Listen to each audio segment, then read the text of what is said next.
കൂലി പുതുക്കി നിശ്ചയിക്കുക, ഓണത്തിന് മുൻപ് സംഘങ്ങളുടെ കുടിശ്ശിക തുക പൂർണ്ണമായി തീർപ്പാക്കുക തുടങ്ങിയ ആവശ്യങ്ങൾ ഉന്നയിച്ച് ആലപ്പി കയർ ഫാക്ടറി തൊഴിലാളി യൂണിയൻ CI2വിന്റെ നേതൃത്വത്തിൽ ആലപ്പുഴ കയർ പ്രൊജക്ട് ഓഫീസിലേക്ക് മാർച്ചും ധർണയും സംഘടിപ്പിച്ചു. കയർ വ്യവസായം സംരക്ഷിക്കുക, പൂട്ടിപ്പോയ സംഘങ്ങളിലെ തൊഴിലാളികൾക്ക് ഉത്സവബത്ത ഉറപ്പാക്കുക, പിരിഞ്ഞുപോയവരുടെ ഗ്രാറ്റുവിറ്റി കുടിശ്ശിക തീർപ്പാക്കുക തുടങ്ങിയ ആവശ്യങ്ങൾ ഉന്നയിച്ചായിരുന്നു പ്രതിഷേധ ധർണ CI2 ദേശീയ കൗൺസിൽ അംഗം അഡ്വക്കേറ്റ് K പ്രസാദ് ഉദ്ഘാടനം ചെയ്തു.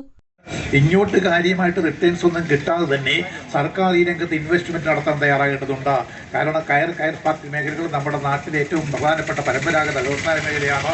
നമ്മുടെ നാട്ടിലാണെങ്കിൽ ഈ പുരോഗതി കേരളത്തിൽ കൈവരിക്കാൻ വേണ്ടിയിട്ട് ഈ കേരളത്തിന്റെ നാട്ടിലും തിരുവിതാംകൂറിന്റെ നാട്ടിലും അടിത്തറയിട്ട മഹത്തായ പ്രസ്ഥാനമാണ് കയർ ഫാക്ടറി രംഗത്ത് തൊഴിലാളികൾ എന്നുള്ള കാര്യം വിസ്മരിക്കരുത്.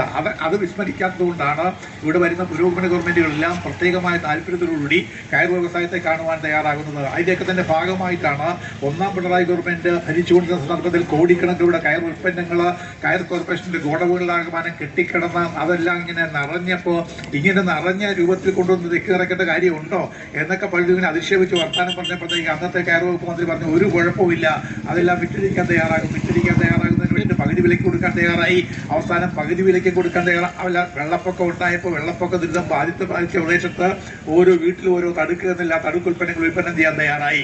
അത് സർക്കാർ അതിന്റെ പണം കൊടുക്കുകയും ചെയ്തു. അങ്ങനെയാണ് ഈ സർക്കാർ ഈ കയർ വ്യവസായത്തെ സംരക്ഷിക്കുവാൻ തയ്യാറാകുന്നത്. യൂണിയൻ പ്രസിഡന്റ് TR ശിവരാജൻ ചടങ്ങിൽ അധ്യക്ഷത വഹിച്ചു.